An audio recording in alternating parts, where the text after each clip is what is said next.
Hey people, what's up? So today we're going to be talking about calisthenics. Today we're going to go into how I got into calisthenics and the sort of moves that I practice, and also for you guys to understand a bit more about calisthenics and how you can implement it into your own life. So I started off with calisthenics, so my kind of background has always been athletics, football, gym training. When I was a kid, I did gymnastics for a bit, and this is why I can probably transfer that discipline over to calisthenics and how I can kind of get into it a lot quicker than most people. And also down to time and effort. I have a bit more time because obviously this is my job and it's implemented in my lifestyle. For some of you, it may take a bit longer to get into calisthenics, but it doesn't mean that you shouldn't try it, okay? So give it a go. So calisthenics for me, I started really getting into it probably around, so where are we now? When I was like maybe 2016. So kind of working on the pull-ups, doing the leg raises, basic stuff. And then I kind of got into muscle ups as well. I started to develop that. And within the last kind of year and a half, 2 years, I've kind of started to get onto the handstand press, which I've done a video on before. And also now, implementing front levers and the planche as well. So those kind of moves are all very good, and in a way, it's a lot more playful than your generic, gym training. You're kind of weight training, up and down kind of thing. You're working in more planes of motion in calisthenics. You got to try and keep balance. There's all these different things where in weight training, such as your resistance machines and free weights, you tend to work in, less planes of motion. So for example, when I do a bicep curl, I'm working in the sagittal plane. So that pretty much means back and forth. For example, when I do a planche, there's so many different factors where my body has to try and keep balance, to keep my body up using my core strength. I'm fighting against gravity from pulling me down. I'm holding my structures up with my body.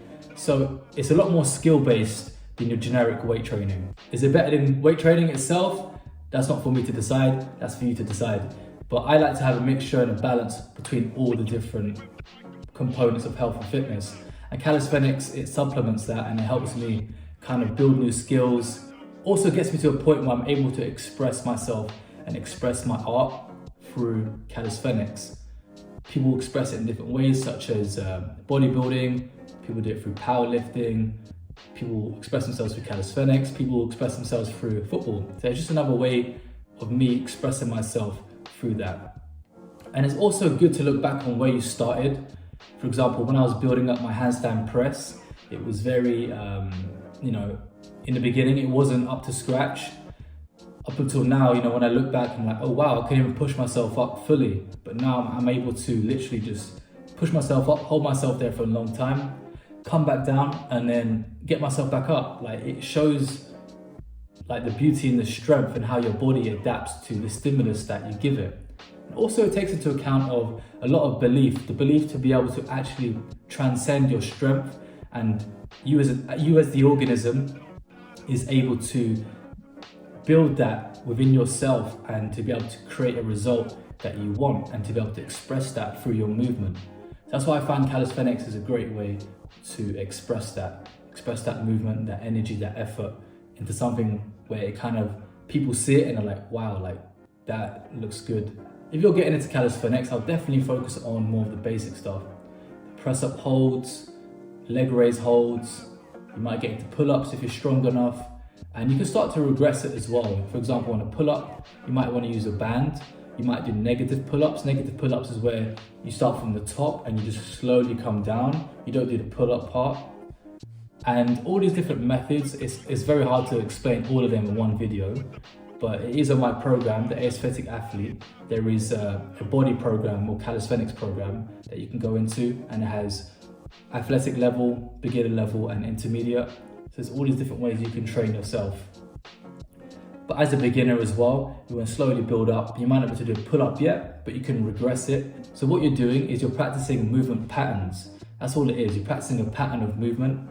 It's not so much focusing on the isolation of a muscle, but more about how to move in a certain way and to be able to carry that movement out with sufficient strength so you're able to achieve the desired result or outcome.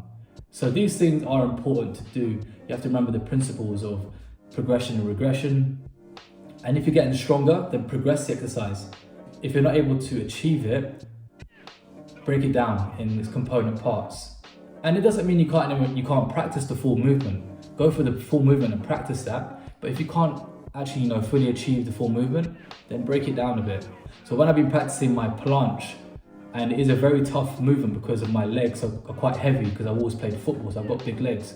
So that kind of ratio between upper body strength and weights from the lower body is quite tough.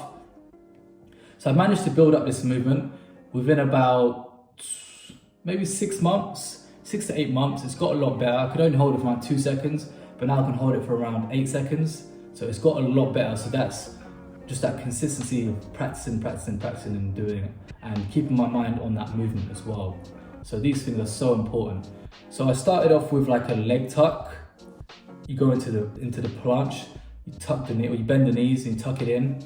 And then you can even do it where you get rings behind you. You put the rings on, which are just behind you, get your legs up. So the rings are lifting up your legs, and you can still go into that planche movement with the upper body. So it's about finding different ways of how to actually complete the movement. Not everybody can do a full body press up, but if you make it a half press up, generally most people can actually do the press up movement. So it's not that you can't do it, it's just because you don't have enough capacity to be able to do it yet. But when you break it down, you can actually do the movement itself. So the ability to achieve the movement is there, because if you do a full body press up, you can't do it. Okay, you do a half press up. So you can actually work with it. It's just that the load is greater than the capacity of your muscles. So you need to get your muscles to adapt to be able to deal with the load. Then you are able to carry out the main movement, which could be a full body press up. So remember that as well. You need enough capacity to deal with the load. That's some of my tips and tricks for calisthenics. If you do want to get into it, go to your local park. There's some bars maybe that are there. You can do it at home. You can work with so many different bits of equipment like parallettes, pull-up bars, so many different ways of doing it as well, even just your body weight at home on the floor. All right, people, I hope that helps and gives you a bit more tips and advice. Any questions, give us a shout, and I'll see you guys soon.